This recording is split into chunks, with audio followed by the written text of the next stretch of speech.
नमस्कार। जय श्री राम। राम के भक्तों के कथा सुना रहे हैं महर्षि वाल्मीकि जी का। प्रियादास जी नाभा जी के हार्दिक भावों को व्यक्त करते हुए कहते हैं कि अहो, यदि मुझे बार बार जन्म लेकर संसार में आना पड़े तो आपकी इसकी मुझे कुछ भी चिंता नहीं है, क्योंकि इससे बड़ा भारी लाभ होगा कि संतों को चरण कमलों की रज सिर पर धारण करने का शुभ अवसर मिलेगा।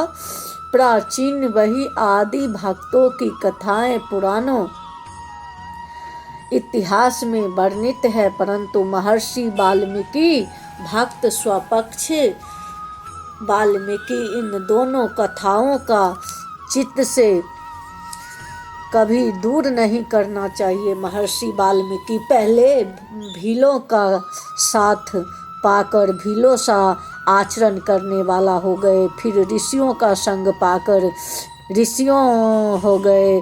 उन्हें श्री रघुनाथ जी के दर्शन हुए। उन्होंने अपनी वाल्मीकि रामायण में श्री राम जी के चरित्र का विस्तार पूर्वक ऐसा उत्तम वर्णन किया है, जिन्हें गाते और सुनते संसार में तृप्त नहीं होता है।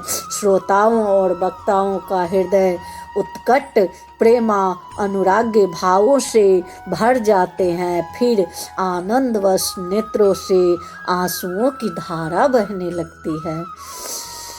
भगवान के जप से मनुष्य क्या से क्या हो सकता है, इसके ज्वलंत उदाहरण भगवान वाल्मीकि है।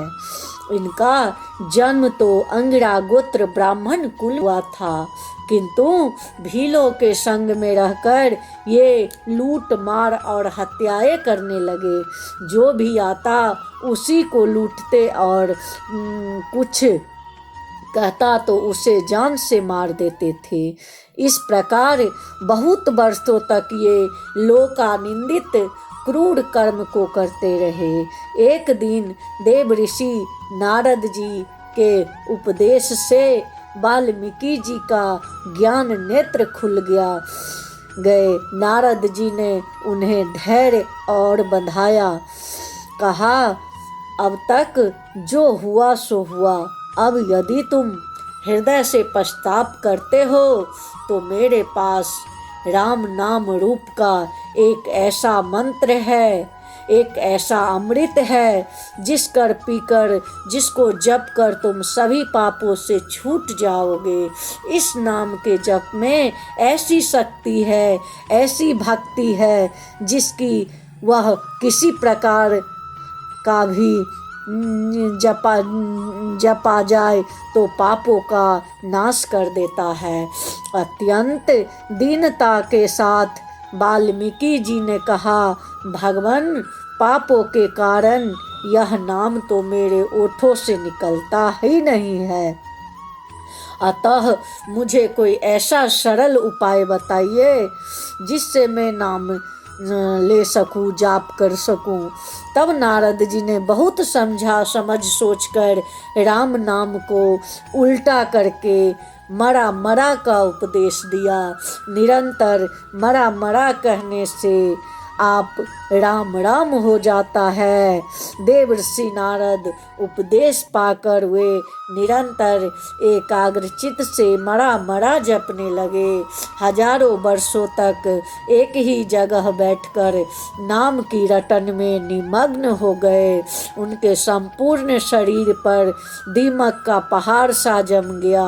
दीमकों के घर को वाल्मीकि ही कहते हैं। उसमें रहने के कारण इनका नाम वाल्मीकि पड़ा। पहले इनका नाम रत्नाकर था।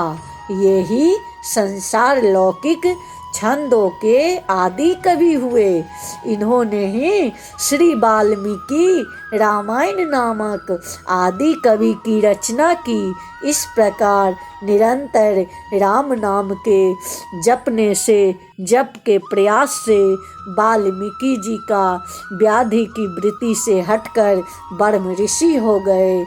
जय हो श्री राम भक्त वाल्मीकि जी की जय हो। धन्यवाद।